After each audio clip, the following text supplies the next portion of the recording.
What's up, everyone? Tyler Tamboline here, aka ToeTagginTambo, back for another edition of the Monday Resultsdb show this week for the PGA Valspar Championship we looked at last week there. Sam Burns got the win. We're going to go into it here. We'll hop into all of the winning lineups, the GPPs, the tournaments across the industry, that who took them down, what they did, what their player pools and exposures look like. But first, introduce my guy at TJL5124, Mr. TJ Laessig. What's happening, TJ? Yes, Sammy Burns week. Shout out to STL Cards calling the 90-1 winner. We're all we're peppering the leaderboard there with a couple of our picks. We had Homa, Answer, Hovland. We had, I guess, 4 guys in the top 6. So shout out to us. Yeah, we had some good ones there. I know Cal posted it out. Cal Spears of Rotogrinders, he posted out a big win. Actually, he made him some money on Sam Burns. He said, "I'm loving." He said, "I'm going to stop fading. I'm not fading these guys ever." But even in the daily fantasy picks that we had last week, and we'll get into some of the winners here in a minute, but on the Wednesday show last week with cards, him and I went back and forth for a while on Sam Burns versus Keegan Bradley at the same price. Sure enough, by the end of it, he said, "Listen, man, let's just play them both." And I was like, "Oh yeah, you could do that too," because I liked Keegan, he loved Burns, and so we were right there with it. And sure enough, they end up in the final group, and he won out with that, had himself a pretty good week. So that was awesome to see. Speaking of the Wednesday show, guys, if you're just joining us for this one, great to have you. We're going to go through all of it here in a second. But TJ, this is one of those wraparound weeks. I think I looked at the schedule. It looks like you and I are on the Wednesday show together. So we are going to be hopping into this one, going through some of the stuff. And then Wednesday, when you guys come back for the Wells Fargo, which is just a loaded field this week, for the top 5, no DJ, but for the top 5, I think it's 17 or 13 of the top 20. I can't remember the number, but there's quite a few heavy hitters in this tournament this week. We're going to get into that on Wednesday with Lineup HQ and building it out. So it's always nice when we can do this. If you haven't joined us, it's pretty simple. We're just on rotogrinders.com, heading to PGA, go down to Resultsdb. This is where you can look at all the action from the previous week. Change the date to the start of the tournament. This was Thursday, April 29th. Click contests, and then you've got all your options here to look at. I've already got a few loaded here at the top that we'll hop into. We're going to start this week, TJ, with the big $15 buy-in, the flop shot. Some good stuff going on there.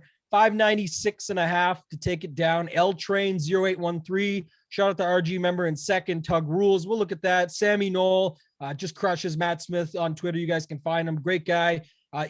Everybody here just, 45 lineups. L Train 0813, 596.5 for 200,000. TJ, we'll check out the lineup. It was Neiman, Kokrak, Tringali. By the way, pause. Your guy Tringali. The funniest part on the Wednesday show too was, I was on the Tuesday show. Card said, "I'm surprised TJ didn't tag him up this week." We said, no. Value plays. This guy's playing too expensive. Golf. He's too expensive. He's 8,400 now, man. You can't do that, right? You can't tag him up there. Your value plays only. So I said, but I can guarantee he's on him. And he says, "Oh yeah, that's right. I got it. And I saw a stat yesterday from Justin Ray that yesterday with the finish of Tringali, he's now number 1 for the all-time winnings on the PGA Tour without a win. So he's 149th overall. He's actually in the top 50 of the all-time PGA Tour earnings, making himself a pretty damn good living out there, man. What's your thoughts on that, TJ? Because that's your guy staying aboard the old Cameron Train Golly. Love it, man. The train just keeps rolling. I feel like it's a distant memory when I used to be able to write him up in the value play article, because his price just has graduated beyond that point. And, unless he's in a super, super strong field, maybe we'll see him below 7,500 again someday. But I'll tell you what, the guy just turns out those results. And like you said, hasn't quite gotten that win, but he's mixing it up in the top 10 quite often. And it is obviously one of my favorite guys to play in DFS, without a doubt. Yeah, I think it's a great call. And guys like him and Corey Connors, just to, sidebar, because this was Corey Connors chalk week, and we'll get to that when we look through some of the lineups. But those guys just, some people just aren't adapting, I guess. And when we look at some of the roster constructions, and we'll see in some of the player pools breaking down and stuff, these guys are just much better golfers than they ever have been. They're more consistent. They're putting up those numbers. And you do have to consider that regardless of some of these price increases. It's not like Tringali was low owned, but at 13%, I mean, you could get 20% and you were well over the field. If you wanted to get aggressive, we'll look at yours maybe if you played a bunch, but you could have got 30 or 40% and just loved it and said, look, I'm going to adapt. This is an underpriced for a guy that's just been so solid all season, and I'm going to play a bunch of them. So we'll look more into that when we get into the ownerships and the exposure groups and the player pools. But for L Train 0813 to round it out was Keegan Bradley at 7,900. Sam Burns, so he did do the double 7,900 that we just talked about with Cards and I, and then Brandt Snedeker, who's been playing some better golf, certainly coming in. I wasn't in love with that play, but it worked out. 85.5, good for him. So what did you think of the lineup? 596.5, I think it edged. Yeah, it edged. We'll talk about my guy Cleveland for life, 595.5. I actually know this guy quite well, Josh, and I was chatting with him, and he was kind of happy that because he played both tournaments. But I said, good news or the best news? I said, the best news is you won 50K. The good news is you wouldn't have won 200K with that lineup because someone would have edged you and you would have been out 120K there, even though you were up 30 more. But what are your thoughts on this lineup, TJ, and then just the breakdown of it all? Yeah, well, obviously, great lineup here. First thing that sticks out is super, super balanced, right? 9,100 most expensive player, 7,300 cheapest player. So really kind of peppering that mid price range, which I think made a ton of sense this week, just given the field there. There was a lot of solid plays in that kind of upper 7K through the upper 8K range. And from a ownership breakdown, it's similar to what we see, but even, a little bit more contrarian, just in terms of only one guy over 20%, three guys in that 10 to 15% range, and then two coming in under 10, and just, really solid golfers, solid ball strikers in particular, I would say, across the board, maybe with the exception of Snedeker, who wasn't really on my personal radar this week, but I would say all the other guys, definitely people that not only great plays, but were coming in for the most part a little bit under-owned, I would say. Like you said, Tringali, 13%, obviously that's not necessarily super contrarian, but can easily get overweight the field with someone like that at 8,400. Yeah, I agree. Just the Snedeker thing real quick, because I've got the same sentiment you do there. I wasn't really high on him or anything, but pretty clear pivot from Doug Gim, who missed the cut on the number with a 10-footer on 18 and then went out at 7,300. And I certainly had plenty of them. I thought it was a great value play. He'd made something ridiculous, like 10 of 11 cuts or something coming in. He was just having himself a great year on his own account. And then now you've got a guy like Brandt Snedeker, who it's hard, to really say bad things about Brandt Snedeker, who actually had been coming around a little bit too. So it just is what it is. It's a great play, good pivot there, definitely. And then just looking at the lineup, it just makes me think about a couple things. One, it's sort of our textbook. You've got, a 20, a 23, a 15, and then a 13, a 12, a 9, and a 4. So you've got two guys under 10%, two guys in the mid-teens, and then, 15, you can round it up a little bit, but not too many guys were over 20%. So that kind of becomes your two higher owned guys. The overall ownership was more than fine for taking something like this down. L Train had 45 entries. But one thing it made me think of, TJ, it just kind of stands out to me is, every week, and we talked about it for this week, or for last week when we were coming into it, we were saying, look, it looks like everyone's going to go balanced. Those DJ JT lineups, they can be made, but there wasn't a lot of guys, even with 90 plus guys in the 6K range on the larger field. It looked so much nicer to end your lineup where it doesn't mean he's the worst guy. He's just the cheapest, but Brandt Snedeker becomes your sixth man in this setup. Like that just looks so good. I know guys did it with $7,500 Denny McCarthy. You could do it with an end on a guy like Sam Burns if you wanted at 7,900, which is crazy because he actually won the tournament. But one thing I will say that stood out to me is that every week, everyone's asking stars and scrub or balanced. And I'm saying, I'm normally building some of both because I'm building in sets. I want to have that, if you might only need 30 stars and scrubs last week to get unique. And even the people that are putting 20 lineups in, you still have 10 more than them if they even go all stars and scrubs. But with that said, and we've seen it a few times now, you go back to the last, I think it was the Players when JT won was 9,900. And everyone tried to sneak off of that play and go down to the lower 9K and build their balance starting there. and then you didn't need any of the lower end Webb Simpsons, Finaus, Hattons, whatever. You needed JT. This week, everyone was using Corey Connors in their balanced lineups at 9,900, and then going down from there and missing out on some of these plays like Neiman, so I think that's one of the things is even within it, you still have to sort of like the DraftKings game within the game. You've got to have roster construction within the roster construction where your balanced builds, some of them can start with Connors, but you should start some of them with the lower end guys like a Neiman at 9,100 who could certainly show up any given week, had himself a pretty good week. So overall, I like the build, but that's just my thoughts on the balanced construction. Let's look at L Train's pool just for a second. 45 lineups, just under. You can definitely go to 150 in this thing, but looks pretty common to what we normally see here. TJ, what are your thoughts on the overall player pool for L Train 0813? Yep, seeing, of course, a lot of leverage here, getting close to double the field on a lot of the plays here, getting slightly overweight on Connors, which I think was a fine play this week. Just thought that he was really strong in that mid kind of balanced price range like you talked about. I was really high on Hovland as a GPP play. Thought that him coming in at 10%, so getting 3x the field there works out well. And then there you go. Keegan and Burns, they must have been listening to you and Cards, because getting nearly 30% of each of them 3x the field, finishing in that 1-2 spot. And yeah, I mean, wow, just really nailed it. It's interesting because basically their lineup was their highest owned plays across the board. So far from one fluky lineup hitting is really like they just had the perfect combination of all their conviction plays and then mixed in Sneds as, still getting overweight on Sneds there, 3x the field. So yeah, underweight on Gim as well at the same price, like we mentioned. So certainly makes sense. And maybe they have that in their pool.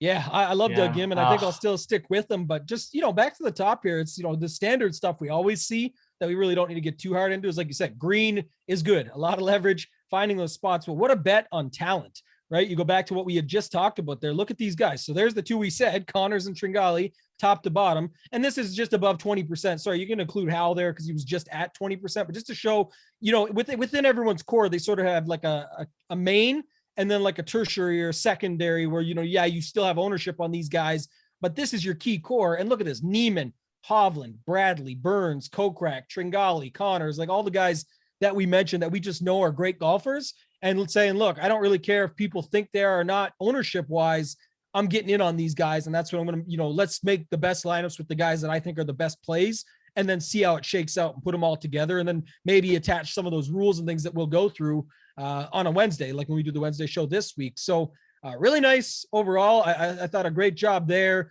Just goes to show, as we always talk about though, with Connors, mind you, I don't, for those looking at the stats and hunting, Connors lost 0.78 on approach on day one. Then I'm just, I'll give you a couple numbers here, but 1.48 on day two gained, 1.58 on day three, and 2.48 on day four. So he got better as the week went on. So keep that in mind for this week coming up. It was a rough day one. He did not really regress. If you want to ask for it and say, you're trying to create this thing and make it happen, it didn't happen. He actually got better as the week went on. He had one poor round. And if he had showed up, like guys like him, Justin Thomas last week, if they just showed up for all 4 rounds, and you could say it every week, and I'm not talking about just show up, like they just could have played their normal game. I'm not talking about crushing. I'm talking about if they just played their normal game, they would have been right in the hunt on Sunday. And so people say, oh, you could say that about anybody. No, these guys are playing next level golf right now, and it's going to continue. So that was L Train. We'll move over. I talked about my guy here. First off, TJ, did you max out the Drive the Green this week?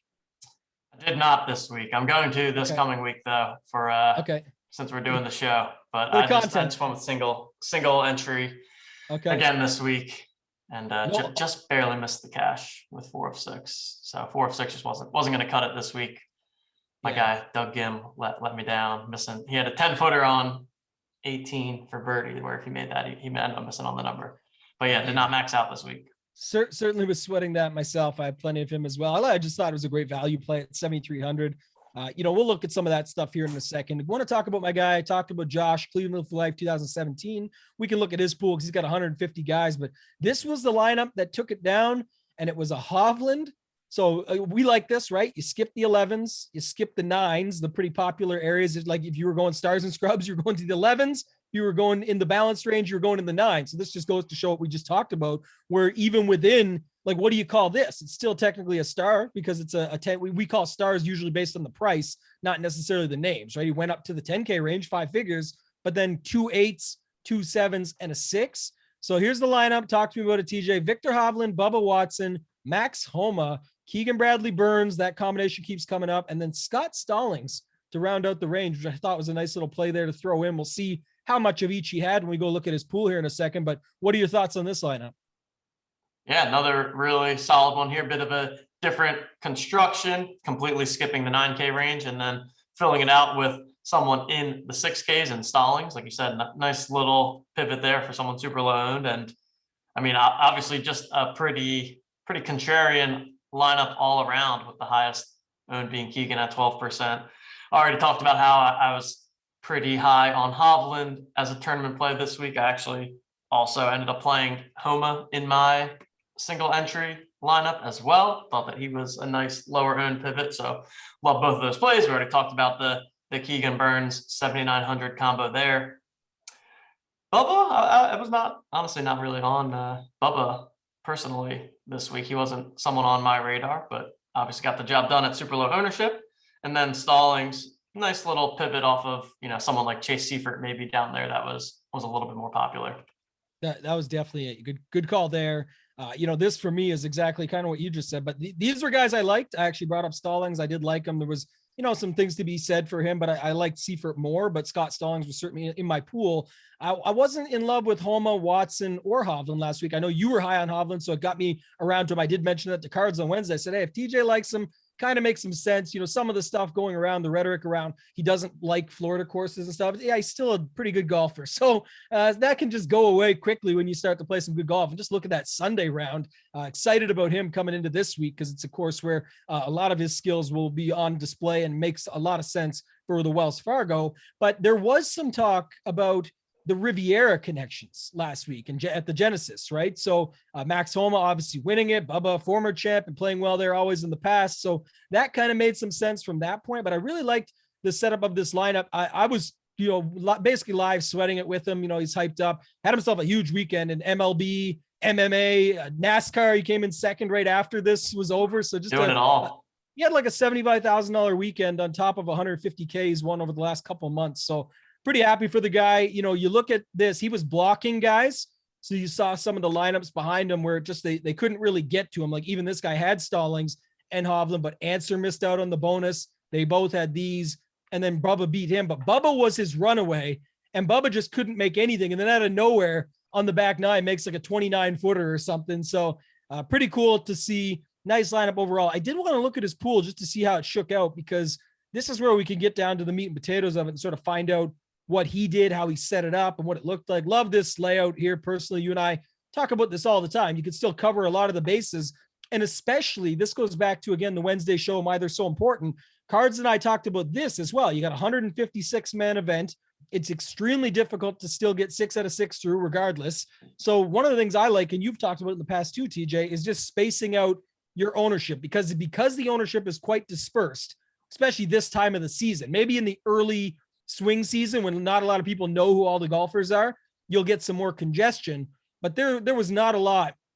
Like, we knew Connors and Kirk, RIP Kirk, disappointed us all. That one sucked. But, like Sung Jae a little, and then down from there, it was basically 15% and down. Like you look at that, even Answer 16 and down. So it wasn't hard to get 20 and be above and show this green on these guys. But what are your thoughts on this pool here? Because, starts with Sung Jae, which is interesting, and then even JT and down from there. So any thoughts here? Yeah, you see, obviously, way overweight on Sanjay there.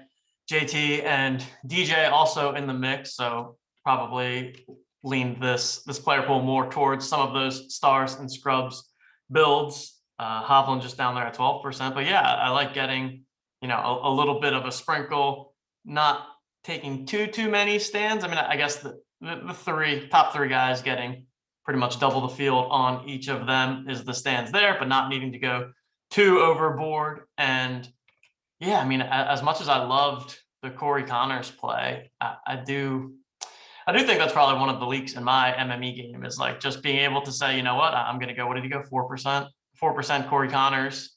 And when Corey Connors doesn't perform great, then 30% of the lineups are pretty much dead from winning. So I think that's smart, even though, and it's something that I always struggle to wrap my brain around. Of like, but Corey Connors is the best play. I like him the most, and I struggle with making that fade personally.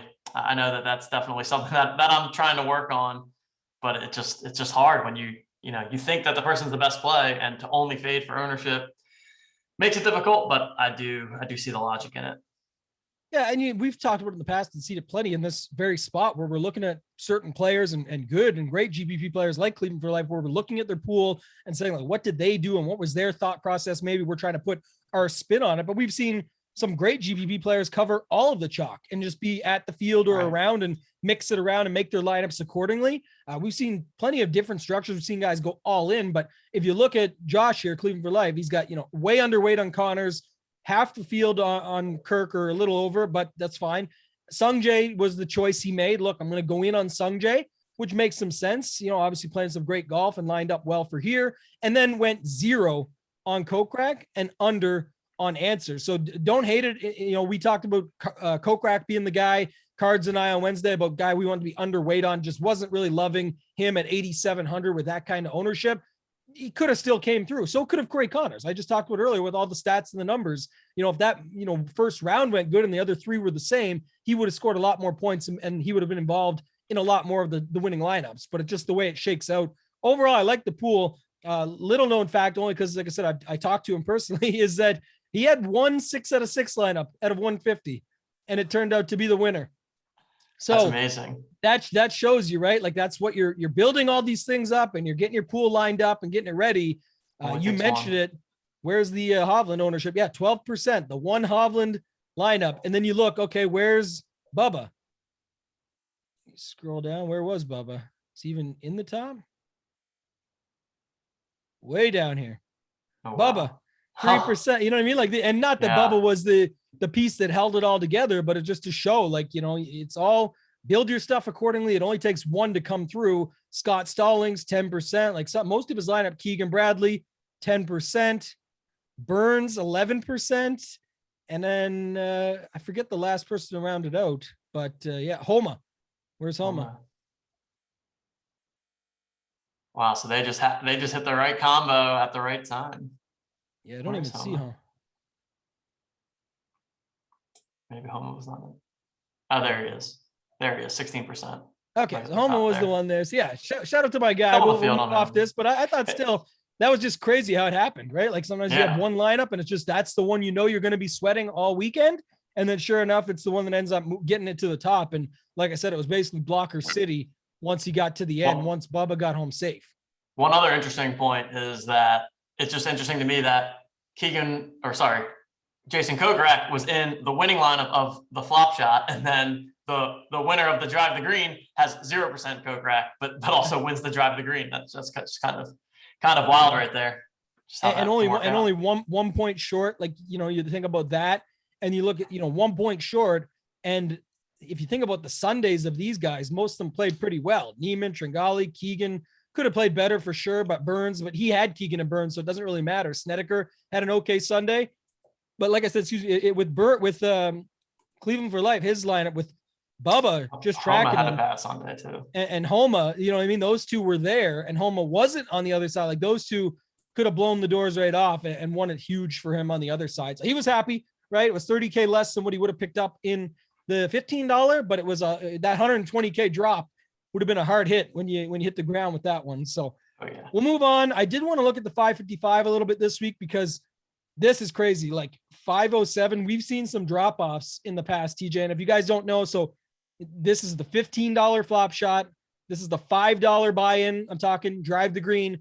This is the $555 buy-in. And it's not shocking that it's a lower score than the other ones. We know that. It's a smaller field, larger buy-in, play a little more safe, et cetera, et cetera. Look, Connor's ownership shot up to 34% here, and he's in the winning lineup. But it just goes to show, this was a huge drop-off. This is 90 points pretty much that we're seeing here, 89 points from the flop shot that 596.5 took it down. So What are your thoughts here on this, TJ, just in general? And then Loudmouth Soup had the lineup here. You can see it, but quite the drop off from the other side.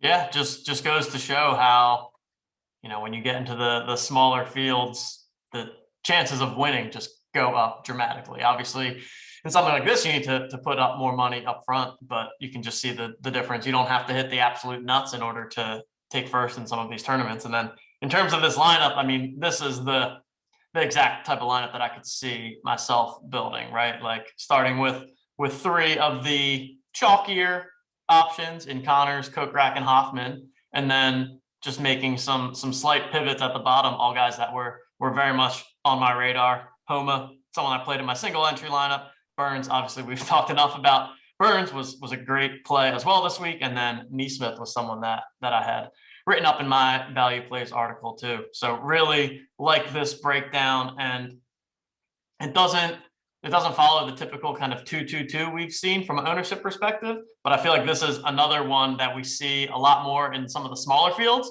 where it's like three guys that are 20% plus, and maybe even someone that's in that 30 to 40% range, just because ownership tends to consolidate in the smaller fields, but then making sure that you then get different with the final three spots and have them all under 10%. So I feel like this type of breakdown we do see sometimes, and I feel like we actually see it more in some of the smaller field stuff, just because you're attacking the quote unquote best plays at the higher ownership, but then making sure that you differentiate with the rest of your lineup. Yeah, a couple good things you said there that I like quite a bit, that are great for this week, because like I said, we're getting the wraparound show on Wednesday. But just to go back for a second to that, so Sam Burns could have been Keegan Bradley here and had a little bit more and been like again, we count like 25 and up or 20 and up would have been these two. This and Keegan Bradley would have been your teen plays. And yes, it wouldn't have won because I think Keegan was 113, but they would have had the same sweat going down the stretch on Sunday, right up until hole 13, where their dream would have died when Keegan went in the water. But I'm just saying that ownership construction could have worked and set up well to still give them the sweat. They're happier they went this way for sure. But the one key thing, the second piece I want to bring up here, and this will be for the wraparound show, TJ, when we look at things like this, was Max Homa and Matt Neesmith is Keegan Bradley and Doug Ghim. And so that's where I'm saying it's just the smallest things. People just think, and look, this was a one entry brought into it. And I'm not sure if they did this in their head and saw this and said, how can I be that extra step different? Or did they just say, I need three guys below, 10%. I want it to look like that. But just goes to show Bradley and Burns together, we saw everywhere in those winning lineups, and it looked great. But then you would have had 7,300. And would they have went to Snedeker, or would they have went to Ghim? And it's, likely that Ghim was definitely higher owned. So it's very possible they could have went there, but then you would have had a much higher owned Keegan Bradley where Homa is, and you would have had a much higher owned Ghim. And that's where, again, people, look, and that's why these scores are lower. It's, the obvious reason what looks safer on paper, Keegan Bradley and Ghim last week, or Max Homa and Neesmith. I like both, but I was definitely in on the Bradley and Ghim, not even a question. And I even liked all of these guys. So, a little less on Kokrak, but I'm just saying could have found it either way. My point is, though, it's just that quick swap. And the other thing about it was, and another thing we like to look at on that show on Wednesday, is what's the common build? And Cards and I remember playing it out perfectly, looks like three guys in the 7 is going to be very common. Because if you started with JT, you had that average where you could end up with at least 3 guys in the 7, if not 4. If you started with Corey Connors, you basically had the same thing, at least 3 guys in the 7. So when this lineup's got, and again, we don't know if Loudmouth Soup even did this, I'm just making stuff up to try and make it relevant, is that if you saw the 3 guys in the 7, you have to sit back and look at that lineup and say, okay, is there really that much of a difference between Homa? He just won the Genesis. It's not like he can't win on tour. He's been playing great golf. And Neesmith, his ball striking's been off the charts. So Neesmith and Ghim are comparable. Homa's actually won. Bradley probably has the better career still, but at the same time, a lot of that's in the past. He's just been playing some good golf. But then you look at their ownerships that tie in with it, and you need a little bit of differentiation. So really do like the lineup, not just from that, but overall construction to say, look, I'm going to use 3 8K guys, get my guy Corey Connors in here and see what he can do. And it still ended up paying off. So I like to see that. Shout out to Riku and Muko. One, we looked at his lineups a couple of weeks ago, or maybe 3 weeks ago now, but he actually took down this tournament for 100,000. And now he's moving up in the stakes a little bit and still doing his thing. So he pulled out 7,000 here. on the 5,000 and change in. So still, and maybe cash other ones, just saying that's nice to see. Made another good run at it. His lineup was a little bit unique as well, with Scheffler and Im. Not many people were using Scheffler there. They're using Connor. So he went up a couple $100. He got the Bradley Burns combo, but then jumped down to a guy like Kyle Stanley down here at the bottom. But I did want to look at Sammy Knoll. He played 5 lineups. Matt Smith, I mentioned him earlier. He's a great guy, man. This guy's always crushing every sport. Amazing tournament player. Just maybe we get a different feel for this week, TJ. Look at a little bit higher stakes stuff, but someone that we know is incredible. And you look at this lineup. So Abe Answer, Neiman, Henley, Bradley, Noren, Snedeker. What do you think of this lineup? And what do you think his thoughts were here? Yeah, well, first thing that stands out, 3 9Ks, 3 7Ks. So skipping over the 10K plus, skipping over the 8Ks, skipping over the 6Ks. I think that kind of makes things unique in itself. But then, as you see, the first 4 guys that he's going with, 3 9Ks and Keegan, all I'm sure he knew were going to be relatively chalky. And so he's not filling out the rest with Doug Gim or any of the other chalkier options. He's getting very off the board by going with Noren and Sneds. And again, sure that was a very conscious decision as you look to differentiate the rest of your lineup when you know that the first 4 and didn't go with any of the mega chalk, right? Not having this Connors or the Coke rack, but Answer, Neiman, Henley, Bradley could have safely assumed they were all going to come somewhere in that kind of 15 to 20% range. Yeah. And the other thing I was just looking at here, like it's such a quick move, but 8% owned Burns here instead is 136, which hops him up to 3rd place for 20. So just, something as simple as that. Obviously we're talking results oriented here, so you can't really say that now. It's just an idea to see it, but I really love the build. Going into what we always talk about, it's not always about the plays within it. It's about the roster construction. And like you said, 11s, 10s, 8s, 6Ks. We're talking all the ranges, 0 of them, 3 9K, 3 7K, knowing that if he's got these 3 9Ks that are sort of in that mediocre ownership range, I'm going to stay down here and go a little bit off the board, pick 2 really good golfers in Noren and Snedeker. We talked this. You could say the same thing we said about Snedeker earlier for Noren. We don't have to love them or like them a lot, but these guys still are great golfers in their own right, and they can show up any given week, especially if it's going to play a little bit harder. I want to flip over here for a second and just see with his pool, because he played 5 lineups, how he went about it here. And nobody in more than 40%. So 2 lineups at most for these guys and mixed it up. But any thoughts here, TJ? Obviously a lot of green, a lot of, getting aggressive with it there. But I think when it's only 5 lineups, I don't love when someone says, I had 33% of this guy. I'm like, oh, really? What did you play? Oh, I was in the 3 max. Oh, so you played him in 1 lineup. Okay. Like that's awesome. But it's tough to say that way. He's not going to say that by all means, but by any means, but just to say it like here, I don't mean what's your thoughts on him having 40% of these guys, but I think like for me, it's interesting. Okay. I'm going to play 2 lineups that start with Justin Thomas. And then we saw that all 9K balance build there. So just any thoughts on that stuff overall in breaking down his 5 lineups and his pool that goes with it? Yeah, it looks like a pretty, I would say, diversified player pool for only 5 lineups, right? So not having any single player in more than 2 of the 5 and only having a couple that are in 2. And so for the most part, just trying to get exposure to a bunch of different players, a bunch of different lineup constructions, and give yourself multiple outs, as opposed to saying like, I'm going to make 5 Corey Connors lineups and go all in on Corey Connors, but rather spacing it out. And, when you're, I agree with what you said. It's hard too much to be like comparing percentage of the field compared to percentage of your 5 lineups. But naturally speaking, if you're by playing someone in 1 of 5, you're pretty much almost guaranteed to get overweight on them, except for a few exceptions for the guys that are over 20% in. Yeah, and that's what I was saying. It's more about the construction to me. Like I said, like seeing Justin Thomas at 40 means it was more of a it's in this case, when it's only 5 lineups, to me, it's like more of a 3 lineups, whatever it might be, something small. It's more of a roster construction decision than it is like, oh, I need to play this guy. So, I want 2 Justin Thomas lineups. Therefore, how can I build those lineups accordingly to beat this field, leverage myself up against the players that I'm playing against versus just who are the plays that I'm playing. And, it ties in. I was happy to see his semi namesake down in here. I was going to say, you got to have some Matthew Neesmith. Matt Smith, got to get him in there. But I think overall, looks pretty good. We saw what he did with that one lineup. That made a lot of sense. I'm not sure if we can get it here just to see. Assume some of these are his, but just to see like JT. He had 2 JT lineups, so I'm assuming that's them based because the anonymous still go in with what the starting point of the name is. So JT, Henley, Kirk, Horsfield, Gim, and Seifert.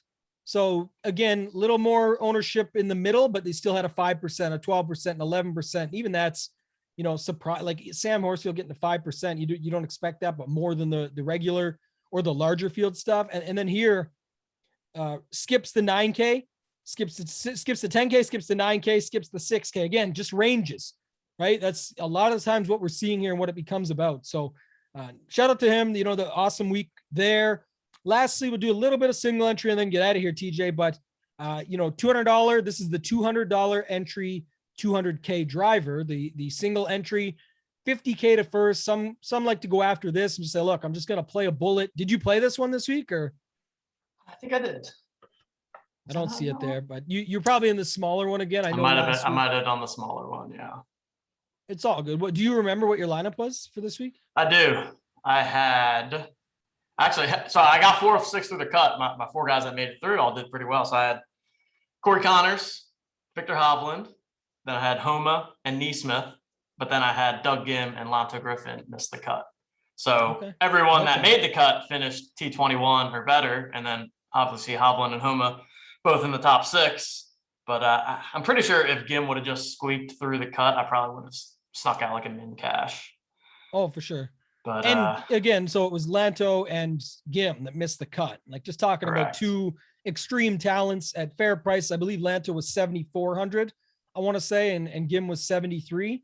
So I think those are right. But yeah, that was, just plays the round out. And those are both, I believe, in your value plays article and tagged up on lineup HQ, which we'll go through again on Wednesday. But no, that's solid. And I like the build, right? You've got Hovland, who is contrarian in the 10K range, no 11Ks. You've got Connors, who's in the 9K, and then no 8Ks, no 6Ks. So it makes a lot of sense. And again, back to the single entry stuff, you didn't have to get way off the board. Your play was Hovland. Imagine, way off the board with Hovland there. Yeah, I mean, that's what I love. And I thought that awesome. Especially in single entry, I thought he was, I'm looking at one of the $200 I was in and he was 6% owned. I mean, that's huge. That's nice. And then Connors is 37%, right? So I knew, like, again, I was making the conscious choice to go with Connors, knowing that he was going to be in that 30 to 40% in some of these smaller field stuff. But then intentionally was like, I know Hovland's going to be low owned. I knew Homa was going to be low owned. And, I figured between Lanto and Neesmith, one of them was going to come in under owned, and it ended up being Neesmith at 4%. So I liked the process, liked the ownership when the cards were flipped over. Just couldn't quite get those made cuts out of at least one of Griffin or Gim. Like you said, we knew it was going to be a hard week to get 6 of 6. Just when you have a full field like that, always makes it difficult. But just came up one shy. Yeah, and just to go back to it, we're going to look at the $200 single entry in a second here, but we talked a lot about Loudmouth Soup, and then I want to look into Sammy Knoll's stuff. But RG member, shout out Tannins 08, 498 in the 555, backing it up for a second. Only 2 entries, took down, turned $1,100 and change into 40,000 plus. I don't know what their next lineup did, but very close to yours, right? Yeah. They had Hovland, they had, a few different guys, and they were, you had Connors, could have been Answer. You had Lanto, could have been, and look at this. So a 4 out of 6. I didn't even notice this. A 4 out of 6 taken down second place. Wow. Gim and Hoagie, I didn't even notice that at first. I saw Gim right away and thought of it. So that's extremely impressive and just shows what can be done in these tournaments. Like it's, you don't always have to be perfect if you can get, and look, going back here, same thing. I didn't even notice it when I looked at Riku's lineup. Grillo really crushed dreams for a lot of people, and Stanley both there. But yeah, this was a close build to your style build where skip the 11Ks, the 8Ks, and the 6Ks, did it this way, and then still got enough guys that were unique in there. It just didn't work out. But we'll go back to the $200, and then, like I said, we'll get out of here. Estes 17 got the bestest lineup at 516.5 with what's here. What do we got here? So Oosthuizen, Answer, Tringali, Bradley, McCarthy, and Noren. Second time we've seen the Noren play in there. McCarthy really crushed dreams, made the cut, but still Didn't do much over the weekend. And then the rest of it's pretty straightforward. Your guy Tringali and whatnot. But again, I like this build: 2 9K, 1 8K, 3 7K, and then pretty dispersed ownership percentages. So what are your thoughts on this lineup here? And again, single entry, smaller field, don't need Burns in the winning lineup, which is pretty crazy considering he outscored the next highest person by 20 some points. Like that's key. Pretty crazy. Isn't that pretty crazy? I mean, for sure it is. Yeah. He blew out the water, 23 more points than Keegan. Yeah. So, and we're seeing it here again with a 5 out of 6 coming in second. That's the thing, right? And you think about that. And then you also look back too. I think this is another thing: 507.5, 516.5. Like sometimes I do this thought process in my head. It's like, if you got the bankroll and you can push it in, it's like if it would win the $200 single entry, I know a lot of people get shocked, but shy away, I guess, by the fact that you can enter, is it 13 or 10? No, 21. Awesome. 21. And you got one up to 14th place. Of course. But hey, that makes sense. That makes sense. But 21 entries, I think there's my point though, is just back to it again, is if I'm going to go up against all the sharks with 21 entries, I'll just enter something smaller that's a single entry. When, realistically, and again, maybe don't have the bankroll.